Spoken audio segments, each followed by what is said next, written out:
Hello बच्चों, आज हम कक्षा 6 की गणित प्रकाश की किताब का चैप्टर नंबर 3 जिसका नाम है संख्याओं का खेल, इसको पढ़ने जा रहे हैं। संख्याओं के बारे में हम लोग बचपन से ही सुनते आ रहे हैं कि 1 2 3 4 5 ये सारी ऐसी संख्याएं होती हैं। आज हम खेलेंगे संख्याओं के साथ गेम कैसा? सबसे पहला गेम है महाकोष्ठ का।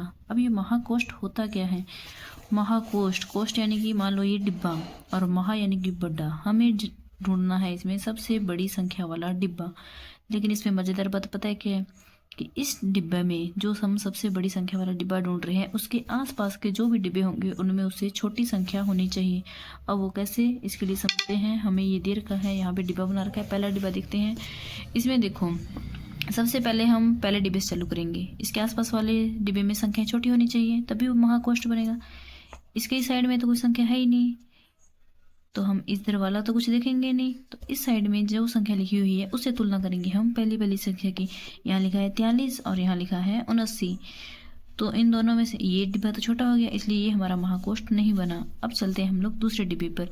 ये है 79 और इसके दोनों साइड में देखो, यहाँ 43 बैठा है और यहाँ बैठा है 75। दोनों इसी क्या है, छोटे हैं। तो ये हो गया इनमें सबसे बड़ा। ठीक है, ये बन गया हमारा महाकोष्ठ। इसको हम लोगों ने रंग भर दिया यहाँ पे।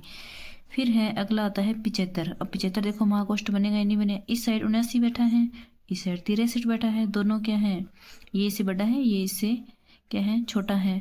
तो ये क्या है कि महाकोष्ठ नहीं बनेगा। महाकोष्ठ बनने के लिए दोनों साइड में छोटी संख्याएं होनी चाहिए। ठीक है, तो ये महाकोष्ठ नहीं बना। फिर देखते हैं 63 की साइड बड़ी संख्या आ गई 75 और इस साइड छोटी संख्या आ गई 10। तो ये भी महाकोष्ठ नहीं बना। ये है 10। अब 10 के दोनों साइड में देखा तो ये है 63 और ये है 29। तो 10 भी महाकोष्ठ नहीं बना। अब चलते हैं 29 पर। ये देखो, ये है 29, इसकी साइड में है 10, ये से छोटा। इस साइड है 28, ये भी से छोटा। तो दोनों साइड में छोटे छोटे बैठे हैं, तो ये 29 हो गया भाई हमारा महाकोष्ठ। इसको वैसे रंग से भर रखा है। अब 28 देखते हैं। इस साइड 29 है, इस साइड 34 है, दोनों बड़े हैं, तो ये महाकोष्ठ नहीं बना। अब चलते हैं 34 पर। 34 की साइड में देखा, इस साइड तो कुछ है ही नहीं, तुलना किससे करेंगे? तो सिर्फ इसके पास वाले इधर वाले से करेंगे तुलना। ये इससे छोटा है, तो ये हमारा 34 भी क्या हो गया, हमारा महाकोष्ठ बन गया। इस तरीके से हम लोग महाकोष्ठ को लिखेंगे।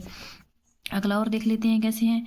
ये है 200। 200 के पास इस साइड कुछ नहीं है, इस साइड 577 है, जो इससे क्या है, बड़ा है, तो ये महाकोष्ठ नहीं बना। 577, इसके साइड 200, इधर 626, ये बड़ा आ गया, तो ये भी महाकोष्ठ नहीं बना। अब आया भाई साहब 626, इस साइड 577, इस साइड 345, ये सबसे बड़ा हो गया, तो ये इसमें भर दिया रंग हम लोगों ने, ये हमारा महाकोष्ठ बना। 345, इस साइड 626, 790, ये भी छोटा रहा।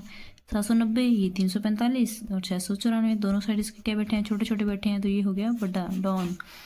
फिर ये 694, दोनों साइड, इस साइड बड़ा है, इस साइड छोटा है, तो ये महाकोष्ठ नहीं बना।